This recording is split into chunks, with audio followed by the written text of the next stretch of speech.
We're speaking to former Oklahoma Senator Tom Coburn. He's a practicing physician, and he's speaking tonight in Portsmouth, New Hampshire at the Red Hook Brewery at 7 o'clock tonight, and you can go there. It's free, but you must register or go to the Convention of States New Hampshire Facebook page or text Coburn at 540-779-8981.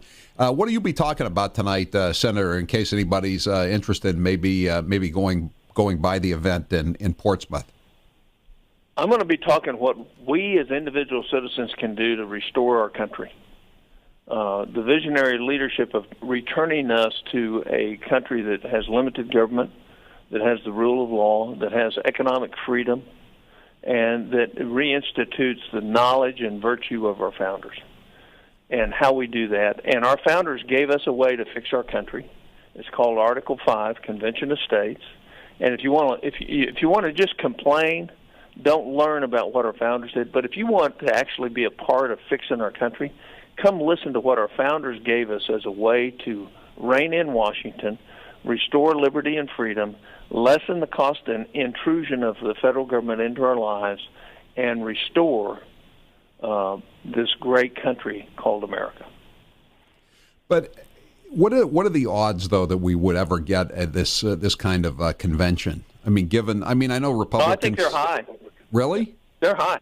Yeah, they're high. And here's why. We have 12 states that have already passed it. You've got to have 34 to call the convention. So we're well over a third there. This January we'll be starting our fourth year. So I suspect we'll add 4 to 8 states this year. And the point is, as the problems get more difficult, we're very fortunate right now in our country. We have an economic expansion, even though small, is far better than what it's been. We have low inflation. We have low interest costs. So the pain of what we're doing wrong isn't obviously causing severe problems now. But, Howie, we have $1,600,000 worth of unfunded liabilities for every millennial in the country that's coming due in the next 50 years. What that means is they're going to either have a lower standard of living by $30,000 a year, which is one half of the median family income in this country, or we're going to see inflation like crazy so that the assets that they do have aren't worth near what they are today. So that's how governments get out of the borrowing. They either go bankrupt and people quit buying our bonds, or they print money like the Federal Reserve has now. We're at $4 trillion. They haven't pulled any of that back, and they'll print another $4 trillion.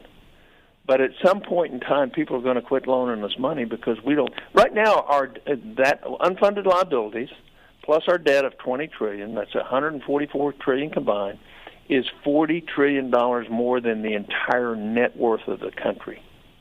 Yeah, in case you didn't see the news, the national debt climbed over the $20 trillion mark for the first time just in the last few days. But Senator Coburn, another problem here. You're talking about the millennials. They go to college and they're told that the only problem is Donald Trump and the lack of transgender bathrooms, and the routine, and they're going out. I understand that. There's two areas in our country we have allowed market forces to control and allocate the resources. One is healthcare, the other is education. Since the Department of Education was started in 1976, we've spent $3 trillion, and there's not one parameter, either at the graduate level, at the high school level, intermediate level, or grade school level, that's better, and most are worse. So Thomas Jefferson said for the federal government to be involved in education, it would require an amendment to the U.S. Constitution. I don't know where that is in the amendment list because I can't find it anywhere printed. So obviously we don't care what our founders thought, and that's exactly the reason why we need an Article 5. Is the only way America works is if the government's limited and not into every aspect of our lives and our pocketbooks every day. And what we have to do is restore that balance between the three branches of the federal government, between the federal government and the state. This isn't a states' rights argument. This is a balance argument so that things work. If you think about the things that markedly divide our nation today on social issues, had we followed what our founders said, we wouldn't have that division today because the states would have been deciding it rather than some 5-4 decision of the Supreme Court. Senator Coburn. What we need to do is return to that. Senator Coburn, I got to hold you right there, but we appreciate you being with us again. And if you want to see Senator Coburn, he's speaking tonight at the Red Hook Brewery in Portsmouth, New Hampshire, and he's speaking about the article. Tell him just that. Go ahead. Just tell them to come on down. They don't have to register. Come on down. There's no reason to do that. Just come on down, buy beer. Okay, I'll just tell. And if if anybody questions them, just say that you've been personally invited. They've been personally invited by Senator Coburn. Okay. You bet. It's called Oklahoma. Come on down. Thank you. That's Senator Tom. All right. See you, Howie. Thank you, Senator Tom Coburn. I'm Howie Carr.